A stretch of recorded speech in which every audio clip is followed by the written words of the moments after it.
is a painkiller. It kills all pain. It kills mental, physical anguish. It kills anxiety. It kills boredom. It produces pleasure just based on the drug itself. But now, of course, there's Fetty Wap and crystal causing over 100,000 ODs a year. But in the past, the real biggest effect on the American society of H was more so it caused so much crime. The flow of the world's most deadly drug into New York City. It reaches America from several origins through many ports, of course, but nowhere does it flow more freely into the country than through New York City. And from there into the arms and the bloodstreams of thousands of addicts all over the nation. To me, they're selling dope like they have a license. You walk down the block and they holler out the name of the product that they have. I believe I started getting dope just for the simple fact how available it was in the streets. In the city of New York? In the city of New York. It's 5 p.m., evening rush hour in the heart of New York's Lower East Side. Prime time for drug dealers. To some observers, the openness of their trade may seem shocking. But those who live and work here say it used to be even worse. The U.S. soldier population in Vietnam itself fell victim to abuse and how the war was intertwined with usage stats on the American home front. The war in Vietnam is over, and the junkies are coming home, angry and scared and strung out. In New York City, there are 300,000 Vietnam-era veterans, and 40,000 of them are addicts. Most of them began using heroin, barbiturates, and amphetamines in Vietnam, and most of them came home with less than honorable drug-related discharges. These GIs are ineligible for veterans' educational, home loan, and employment benefits. They get no long-term VA medical or psychological treatment for their addiction. They're offered only methadone, a numbing drug with which some men can function and others can't. Because the economy was so much smaller and having any type of daily substance use needs was very expensive. There used to be studies done that said, something like half of all the property crime in America was caused by H addicts. So very interesting economically. So my documentary, Cold War Heroin Heat, which we're going to see some excerpts from, along with some other archival footage, explores the time period kind of right before World War II up into the Vietnam War, and talks about how politics and America's business interests internationally often led to U.S. foreign policy partnering with importers of H.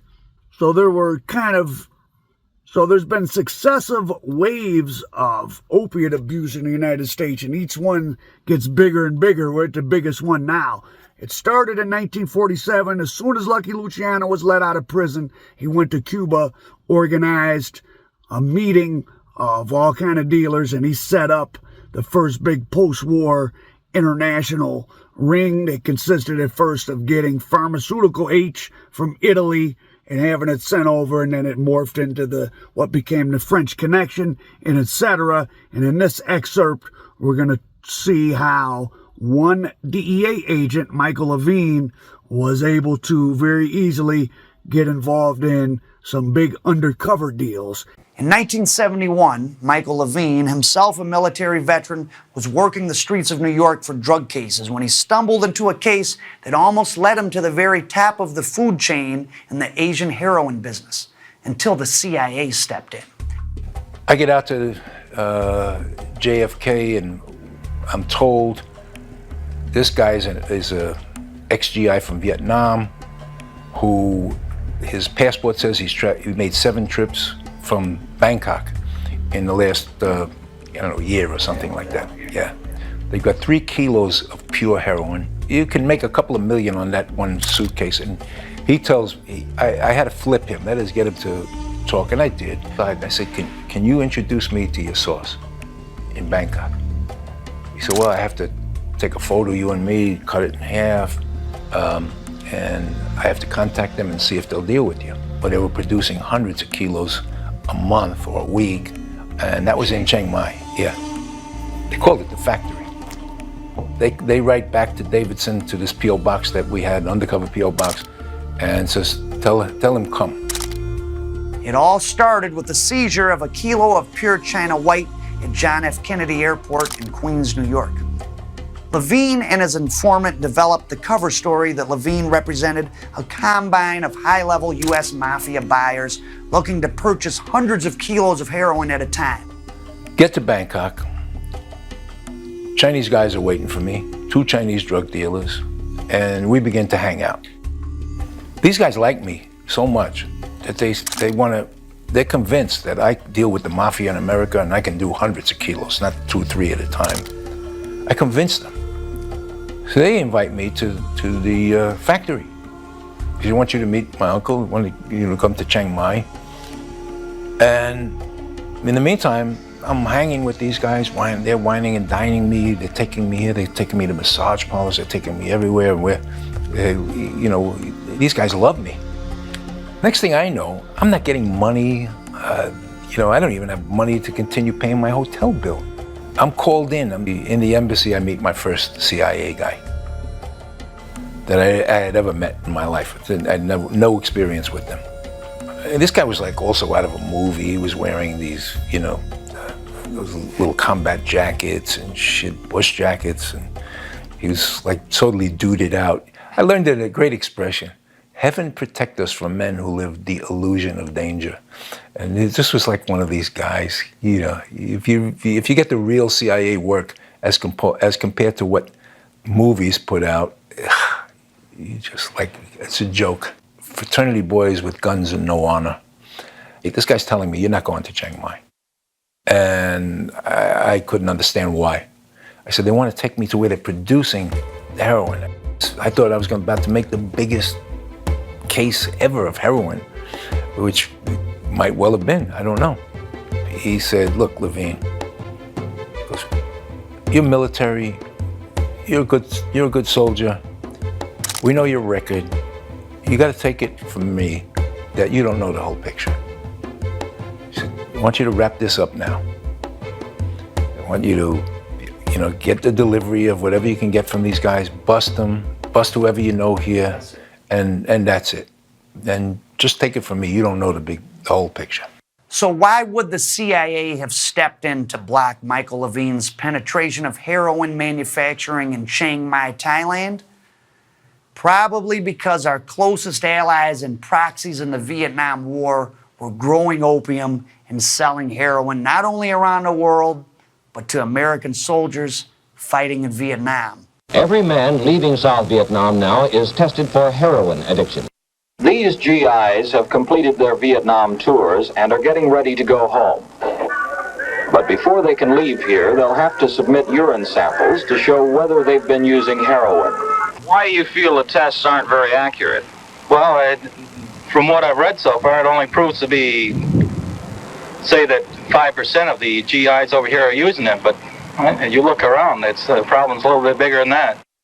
Coming on the heels of near defeat in the Korean War, the United States was deeply concerned about the expansion of Soviet and Chinese influence in Asia. The tiny kingdom of Laos became the center of America's secret war on communism in East Asia. President Eisenhower supplied the Laotian military with cash and weapons, and the CIA conducted intelligence operations from inside Laos. The Hmong were a small ethnic group living in a remote area of Laos, where the North Vietnamese were moving troops and equipment in to attack South Vietnam. The Hmong were really turned into the CIA's private army in Laos, and the Hmong's main source of income was growing opium. In 1965, the new Laotian government kicked all the Corsicans out of Laos, and the Corsicans had been the ones purchasing the opium grown by the Hmong and shipping it out to be processed into heroin. 1965 was also the year that the United States sent its first actual American soldiers to fight in Vietnam, and the war started to heat up. So the Hmong tribes became very important to the Vietnamese war effort. The man who commands most of the secret army is General Vang Pao. He is a Hmong tribesman who worked closely with the CIA in organizing the Hill people. Today, along with his secret army role, he also commands all Lao forces in the most crucial military region. Frequently, he is accompanied by an aide-de-camp with a briefcase full of money. Vang Pao and his men receive their money direct from the CIA. The Hmong are a tough and stoic race, and as long as Vang Pao is willing to lead, they seem willing to follow.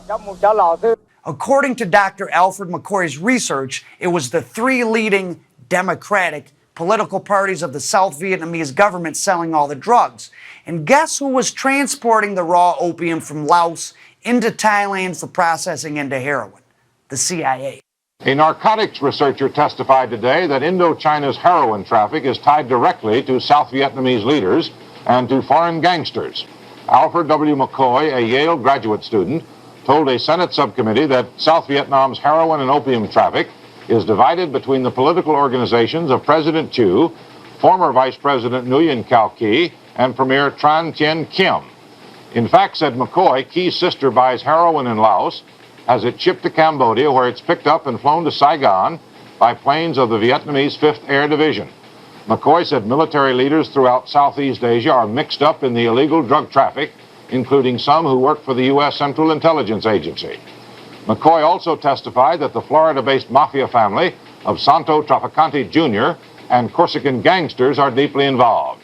What's more, he said, U.S. diplomats and intelligence agents know what's going on but aren't doing much about it. The State Department denied McCoy's accusations and said many of them had been made before. With the Corsican pilot shut down, the CIA stepped in and provided transport for the Hmong opium crop. And the Hmong military leader, Vang Pao, actually started manufacturing heroin himself, and the chief of staff of the Laotian army was suspected of operating the largest heroin refinery in the entire world. General Zhu, the American people have been told that you are an important man in the drug traffic in South Vietnam. Is this true? It is not true. I deny completely that. I don't know about that. Since I'm a child, until now, I don't know about that. Have you ever had any connection at all with drug operations in Vietnam or Asia? Not at all. Top intelligence sources in Saigon have provided hard intelligence, quote unquote, deeply implicating General Zhu as one of the chief heroin traffickers in South Vietnam. I stand on that information. That documentation is in South Vietnam. But the point is that this information has been known now for 3 months, and no action has been taken on it. It's time to move. Either we're going to move against heroin in South Vietnam, or we're not going to move against heroin in South Vietnam. In January of 1973, peace accords in Paris were signed between Vietnam and the United States. So you can go watch Cold War Heroin Heat on Tubi or Amazon Uncut. There's a slightly edited version here on YouTube that I put the link in the description and on the end screen.